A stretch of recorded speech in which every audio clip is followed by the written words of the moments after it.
Fala, gente boa, tudo bem? Vamos lá. Esse papo aqui do Nicolas com um católico trans foi bem interessante, porque versa um pouco sobre fé, dogma, Bíblia Sagrada, né, religião, posicionamento ideológico, censura. Muito interessante isso aqui. O cara tentou confrontar o deputado Nicolas Ferreira, que todos vocês conhecem, e tomou uma lavada, né, para não falar uma lapada. Olha isso daqui, vamos lá. Pedindo a vocês o seguinte, antes de a gente fazer uma reação aqui. Vou pedir a vocês uma coisa muito importante.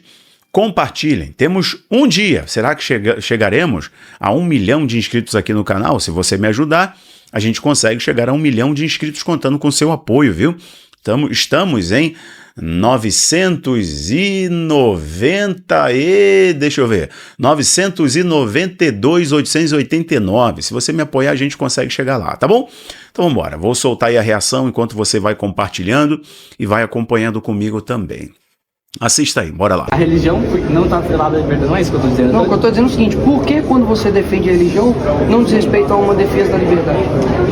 Não, diz respeito. Eu não estou contrariando, eu não estou dizendo que o que você disse, você não poderia dizer. Você tem direito de dizer. Sim, eu concordo com isso. Estou querendo dizer que não é necessário se trazer isso ao debate. Não, mas quem disse que não é necessário você? Não, é que não chega a ser profundo. Mas peraí, como que a defesa da minha fé não é profunda? Respeita a sua fé, mas ela é sua fé. Ela não é a fé da então deixa eu população defendê-la. brasileira. Peraí, qual é a maioria da população brasileira? Qual é a fé? Mas a gente não pode se basear assim. Então a democracia então não é a maioria, você quer dizer isso? Aí a sua minoria que é a democracia. Ih, rapaz. O que eu estou querendo dizer é o seguinte, a defesa, tá, mas global em qual sentido? O global... que não afete as minorias, não afete... Mas como que a defesa da minha fé afeta a minoria? Como você acabou de falar agora? O que eu acabei de falar? Você tem o direito de falar. Sim. Isso é um fato, a gente está discutindo isso. Estou querendo dizer que o fato de você ter trazido que homossexualidade é um pecado, pode ser sua fé pessoal, respeito, isso é uma coisa. Só que qual a relevância disso para o debate público? Se a fé católica é uma parte só, a relevância... é um pedaço só. Não. A gente está falando de uma coisa muito mais ampla que a liberdade. Quem construiu a civilização ocidental? Ah, mas aí você tá... Uma gaguejada que o bicho pegou. Vou dizer pra você, teve católicos, teve protestantes, teve judeus... Então pronto. Então a maioria é católica e cristã. Não. A maioria...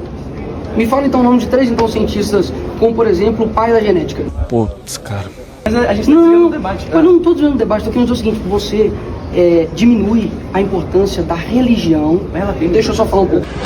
Da religião na nossa sociedade. Quando eu digo que homossexualidade é pecado, primeiro que eu disse isso não foi em tribuna, eu disse isso na minha rede social no domingo. Eu respeito os direitos de falar isso. Sim, eu entendo, mas você disse que é desnecessário. É assim que começa a censura. Ou seja, eu não acho. Claro que sim, não, porque justamente, eu posso rechazar o que você falou. Então, mas eu só não posso proibir o que você falou. Exato, mas então a gente está de comum acordo. Você pode dizer que é desnecessário, mas eu quero explicar o porquê. Eu estou rechaçando. Sim, o que eu estou dizendo para você é que o porquê que não é desnecessário. O tanto que não é desnecessário, que eu disse isso, eu estou tomando uma representação judicial, porque eu disse isso por causa de um deputado da esquerda. Eu disse que os homens que se sentem mulheres estão perdendo espaço para as mulheres. E eu posso ser preso por conta disso. Eu disse que eu ia chamar um homem de homem e eu posso ir para a cadeia por causa disso. Entende que esse debate não é desnecessário? Por quê? Quando você vê que a liberdade do cristão está sendo tolhida, você percebe que isso não é desnecessário, porque eu levantei um ponto de liberdade do cristão e liberdade de todo mundo, até mesmo porque quando você olha, quantos deputados de esquerda teve as suas redes sociais derrubadas? Nenhum. Eu estou falando justamente disso. Por que trazer esse exemplo? Porque eu estou sendo afetado, eu posso ir pra cadeia por causa disso, meu amigo. Eu posso ir pra cadeia porque eu disse que um homem é um homem. É como quando não tá em você, é desnecessário, mas tá em mim, pô. Eu também compartilho da fé cristã, sou católico. Mas eu acredito. Você acha que homossexualidade é pecado? Não. Então você não é católico, você é um transcatólico. Eita porra. Você não acredita na Bíblia. Eu acredito que você... Você acredita na Bíblia? Acredito na Bíblia. Você acredita na Bíblia plenamente. Ela é a sua regra de fé. Porque a Bíblia. O pressuposto dessa conversa tem que ser isso. Muito interessante esse papo do Nicolas com esse rapaz. Tem muitas coisas aqui para a gente poder falar, né? Trazermos, somarmos as falas do Nicolas e do rapaz ali, o questionador, que foi confrontar o deputado Nicolas Ferreira. Bom, mas só uma ressalva é importante. Eu não levanto pompom para político algum, né? Eles são funcionários do povo, estão cumprindo nada mais que suas obrigações. Porém, Nicolas é uma voz que se levantou há bastante tempo para defender, né, a liberdade de mercado, para defender os cristãos, para defender, inclusive, a liberdade de expressão, valores que tocam diretamente a nossa esfera, que a gente se comunica, né? Então, tem pontos de interseção aí que são muito importantes, né? Bom, e um deles é a liberdade de pensamento e liberdade de fé, de prática de culto. E nós sabemos que a esquerda tem tomado a questão do debate público acerca de determinadas questões em nome da tolerância. Mas em nome da tolerância, eles podem ser intolerantes. Eles podem cercear o seu discurso e a sua pregação. Sim, tem pessoas que foram presas. Pessoas foram presas por causa de pregações. Não só aqui no Brasil, viu? Irmãos, tem um aqui que, inclusive, está falando a vocês que sofre um pouco, inclusive o canal ficou muito tempo travado, não crescia, por causa da perseguição dos tais tolerantes. Então, o que eu vejo, além dessa questão aqui, Deus levanta pessoas com um chamado, uma vocação, uma habilidade em setores estratégicos. E eu acredito, de fato, que a igreja, os servos de Cristo, o que é a igreja? A igreja não é uma instituição, gente. Quem quiser traduzir a Igreja de Cristo como uma instituição, e essa instituição que ele está criando é melhor e mais importante do que os outros, isso é uma seita. Porque a Igreja é o corpo vivo, é o corpo espiritual de Cristo espalhado na face da terra. E Deus, nas suas muitas formas de agir e operar, ele usa vários irmãos com ideias diferentes, né? Mentalidades, histórias, estratégias diferentes, mas com o objetivo final de, por um amor incomparável, salvar o perdido. Então, por isso que há diversidade de igrejas, né, e de linguagens, mas o foco deve ser o mesmo, que é Cristo. O centro é o mesmo, e Yeshua, né, a remissão dos pecados, o arrependimento é a salvação do pecador.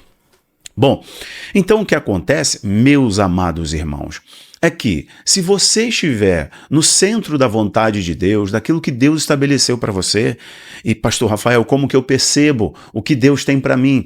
É quando, um exemplo básico, para você perceber o seu chamado, notar qual é o seu chamado, algo que você vê que te incomoda, que tira o teu sono, que te dá vontade de ir lá e fazer alguma coisa para mudar aquela realidade. Por exemplo, se toda vez que você passa por um lugar e você vê alguém, isso deve tocar todo mundo, mas só a título de exemplo, e você vê alguém num sinal ali pedindo dinheiro, você vê que é uma pessoa realmente, literalmente carente, e aquilo te dá vontade de pegar aquela pessoa, de dar um banho, trocar a roupa, de ver um trabalho para ela, tem algo que está comunicando no teu coração. Certo? Se você vê a corrupção política no nosso país ou em qualquer outro lugar e te dá vontade de ir para a rede social, de apresentar um debate com clareza, com equilíbrio, mas apresentar uma outra visão, trazer luz àquela questão política. Se você vê algo no campo da medicina que você percebe que Deus poderia usar você para mudar aquela realidade, curar mais pessoas, ou no campo do direito, ou seja, algo que está te incomodando, está te impulsionando para ser uma solução através do que Deus vai colocar na sua vida. Aí é o primeiro sinal do seu chamado, da inclinação da sua vocação. Então, olha esse vídeo aqui só para ilustrar a vocês. Lembrando, não estou levantando pompom algum para homens que são falhos, ainda mais políticos. Mas isso daqui eu queria que você assistisse. Olha o que disse o Robert Kennedy Jr. Olha o que ele disse na reunião de sabatina, né, para ele ser o, aspas, ministro da Saúde dos Estados Unidos. Olha o que ele diz. Presta atenção aqui comigo e eu já vou concluir, ó. And the first thing I've done every morning for the past 20 years is to get on my knees and pray to God that he would put me in a position to end the chronic disease epidemic and to help America's children. That's why I'm so grateful to President Trump for the opportunity to sit before you today and seek your support and partnership in this endeavor. O que este exemplo básico está nos dizendo, que eu mostrei aqui para vocês, é que eu, pastor Rafael Bittencourt, acredito que nós devemos atuar, estava dizendo isso antes, e agora eu vou concluir o pensamento, nas 7 esferas de governo, né? Não só na questão da religião. E a Bíblia vai nos dizer que a verdadeira religião que agrada ao Pai Celestial é socorrer os órfãos e as viúvas. Ou seja, a verdadeira religião que agrada ao nosso Deus, ela se dá, ela se doa, não é acastelar, não é construir uma grande, bela denominação, prédios bonitos, um louvor sofisticado e uma igreja confortável, bonitinha ou toda pretinha com luzes bonitas, estilo boate.